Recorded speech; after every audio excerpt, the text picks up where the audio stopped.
Thank you, ladies and gentlemen, and welcome to Body Language. Tonight you're going to learn some things about yourself that you probably never ever considered.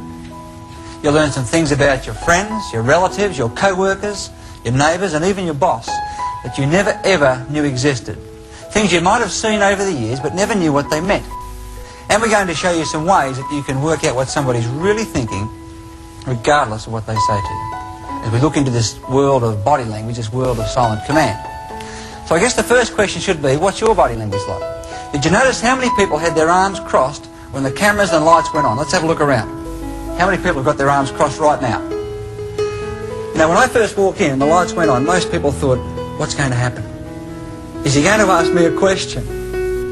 Is he likely to get me up there for a demonstration? This is what we call a negative defensive gesture. Now, most body language is so ingrained that most people can't unlearn it. Let me show you what I mean. Can I ask everybody to cross your arms? Now, 7 out of 10 Australians cross left over right. Have a look at yours. Now, so ingrained is body language, you know it's practically impossible for you to unlearn that gesture. Try now to cross your arms around the other way. See how you go. Most people can't even uncross them the other way. Now, the problem with this gesture... Now, can you please uncross your arms? Oh, good. The problem with this gesture is that the research shows that if I'm speaking with you and I cross my arms, that my receptiveness to what you're saying goes down by up to 40%. And that most of the statements that I will make to you will be negative. So does that mean then, the girl at the bus stop at the introduction who had her arms crossed, does that mean she was negative? What do you think? No, she was cold because she was standing in a cold situation.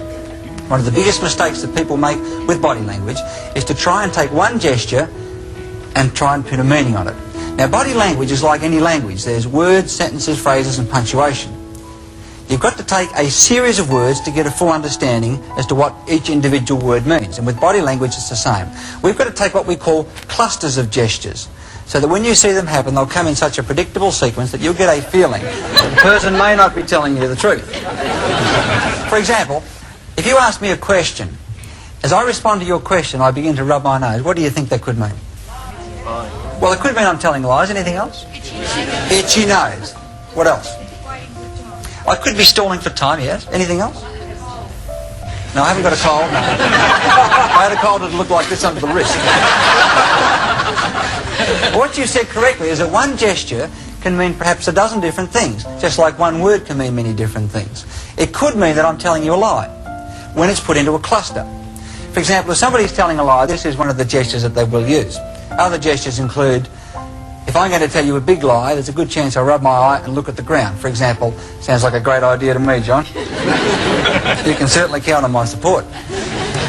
Another gesture that I might use, if I'm telling you a lie and I suddenly think that you suspect that as you found me out, here's one of the gestures you'll see.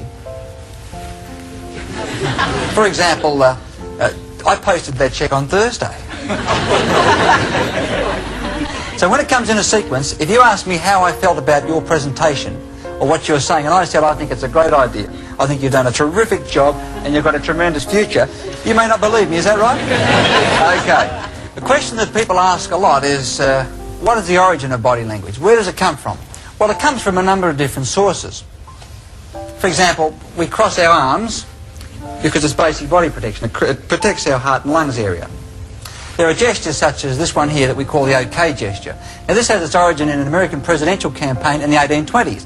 And OK was the initials of the candidate. And he started a trend that said you're OK with OK.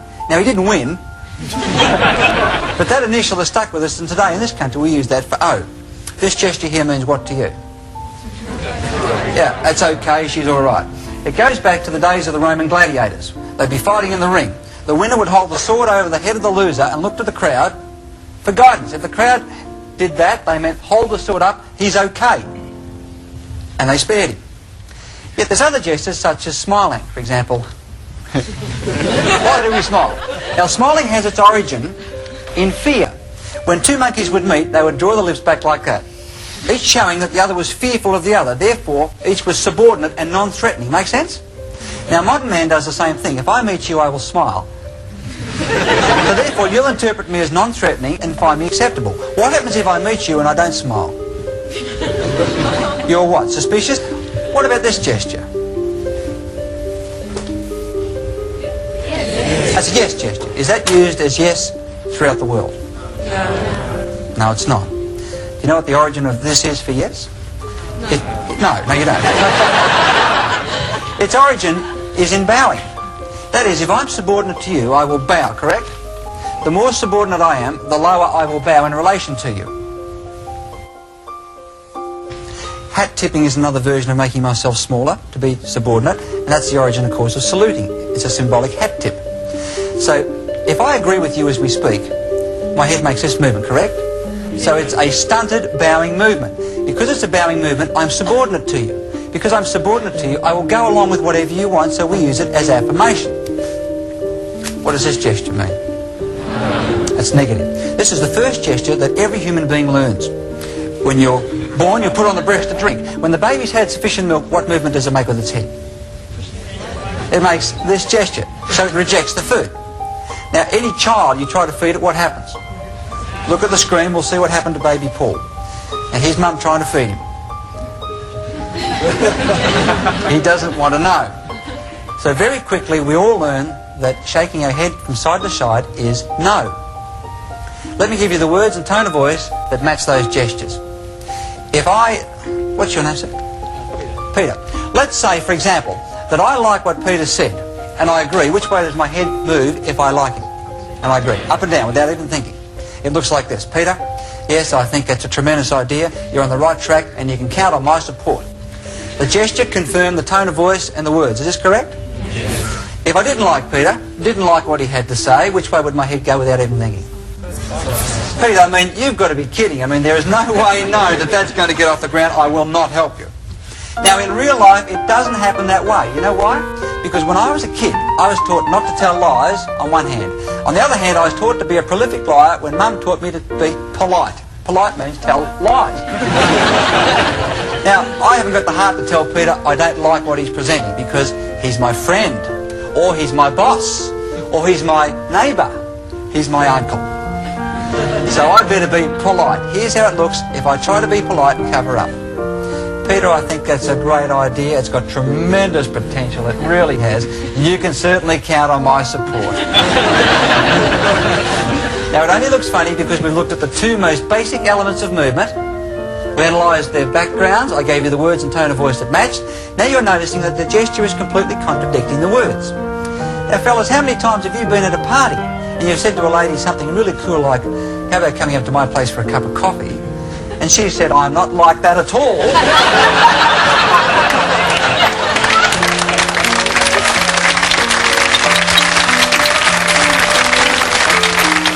How many times have you missed that?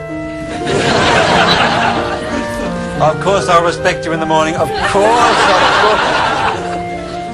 Now, if height gives positiveness and lowering is subordinate, does it follow then that tall people must be more influential than short people?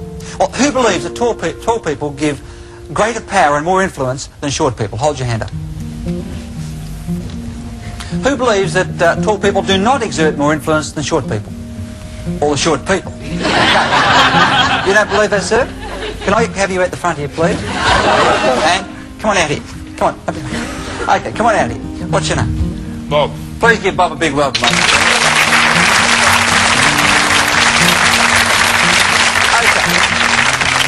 Bob says he doesn't believe that tall people exert more pressure than short people. Now, Bob's taller than me. If this is correct, he should be exerting influence over me right now, correct? Let's put it to the test. Okay, this is your microphone, Rob. Just hold it right there. You got it? Now, here's the scene. You've delegated a task to me, and I've ruined the task. And you're about to really let me have it and tell me off. Now, not yet. To make this work, what I'm going to do, I'm going to lay on the floor. Here I go. And just stay right there. Would you agree that in this position, I'm about as low as I can be in relation to God? Now, he's about as tall as he can be. Now, with a pointed finger, you tell me what a fool I am and tell me where to get off. Let me have it. You idiot! You buggered up that job! You think you know anything about body language? Let me have it. You're a real nutskull, me here! Okay, Why right. don't you get up off the floor?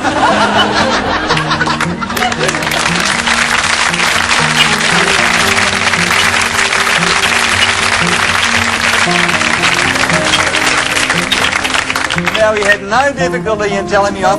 He had the maximum height advantage and I was at the minimum. Now, would you agree that he could do that really easily then? Yeah. Okay. Would you mind laying on the floor? You're down there this time. Let's reverse the role and see how he does. Now, Bob is as low as he can be in relation to me, and I have the maximum height advantage. Now, what I want you to do now is to give me the same treatment. Let's see if you can do it. Go. You idiot? Who do you think you are? Come on, give it to me. You know everything that body language, don't you? Give him a big hand, ladies and gentlemen. Come on.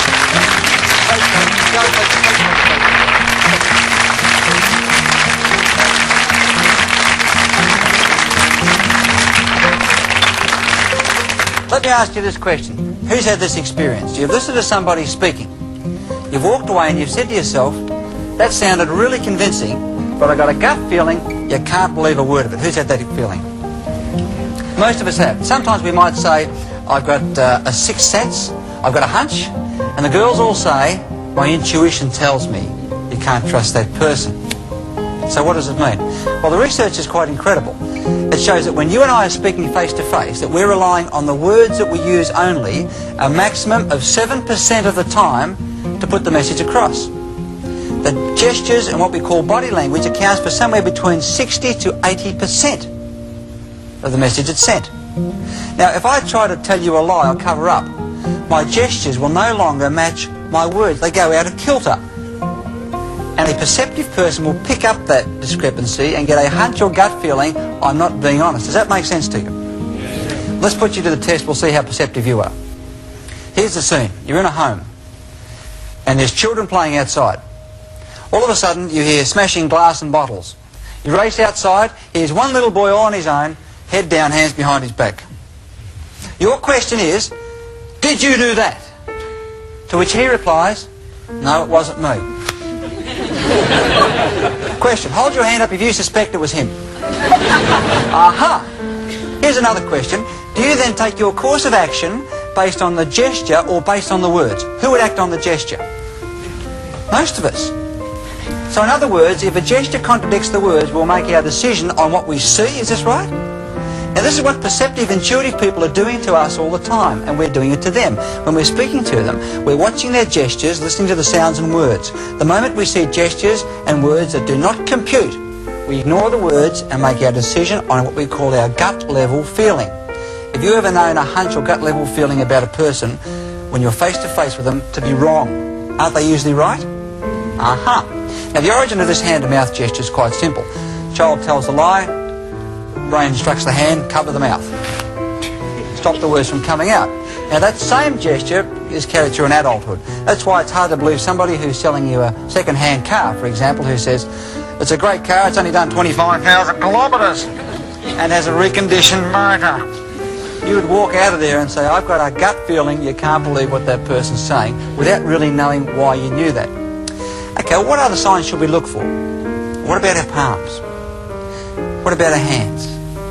If you want to be honest with me and tell me the truth, what gesture will you show at me? Try it. Open palms. Without even thinking, if you're going to be honest, you are programmed to turn your palms towards me. So the first thing to look for if somebody's telling you the truth, are their palms visible? Because if I tell you the truth, my palms will be turned towards you. If I don't tell you the truth, they'll be out of sight, behind my back, in my pocket. So if I say to you, look, this is the truth, you can believe me, you can believe every word I say. I've always had a healthy respect for you, of course, and this is the truth. Now, there was a contradiction in the middle of a sentence, and this is what happens. We get contradictions and truth in the same sentence. Now, another thing we can do with our palms is to use it as an indicator. For example, if I talk and indicate with my palms up, I'm in a subordinate position. This is what we call a no weapons held position, which goes back 1 million or so years to the caveman era. They'd all hold their palms out so each could see that there are no weapons held in the hand or concealed under the arms. That's why when I speak and hold my hands out like that, you will find me easygoing, relaxing. For example, if I said, now we want everybody on this side of the room to move across here, everybody there to move across there, and you people to come across here, would you feel threatened in any way by that request? No. What about if I changed it and tried this with the same tone of voice and words? I want everybody on this side of the room to move across here. The people on there, I'd like you to move over there. And you people, if you can go back over here. What do you feel I just told you to do it? Who felt an order? Aha. So all I did then was turn my palm from that position to that, and suddenly You felt I was telling you what to do. Is this right? Question, what sort of person are you? Do you talk with your palms up? Do you talk with your palms down? Who are the easiest people to talk with? Palms up. People with their palms down irritate people. Let's try the third method of pointing, what we call finger pointing.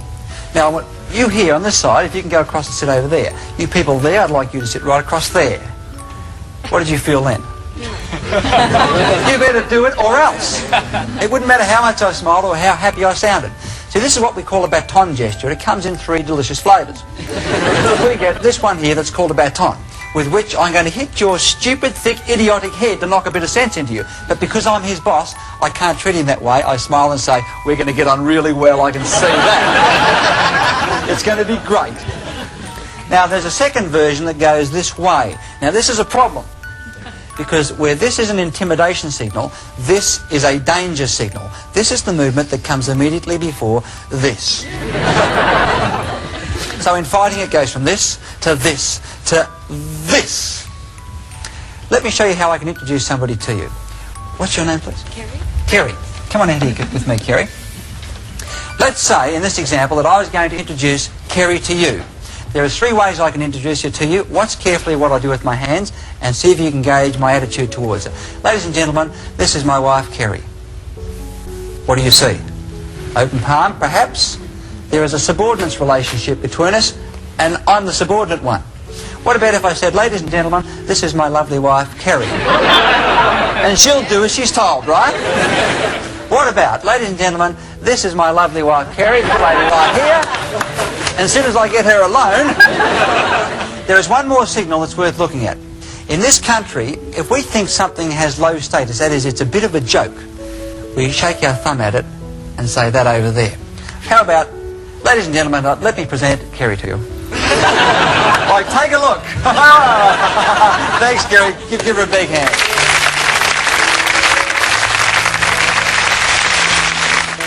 The other way we can use our hands is what's called a handshake. Now, when you shake hands with somebody for the very first time, you get one of 3 very distinct gut-level feelings. 1, you feel equal. Shake someone's hand, you feel, yeah, I like that person. Someone else, you shake them by the hand, and you think, ooh. Yes, well, I'll just stand over here. Someone else, you shake them by the hand, and you'll think, ha ha ha, you'll do as you're told. So you feel either equality, you feel superior, or you feel inferior. It's transmitted through the handshake. Could I have you for this demonstration, please? Sure. My hand. What's your name? Allan. Okay, here we go. Give him a big hand, ladies and gentlemen. Good. Now, just before I do this test, what I want you to do is to shake hands with the person sitting beside you. And for the people at home, shake hands with somebody in your living room right now.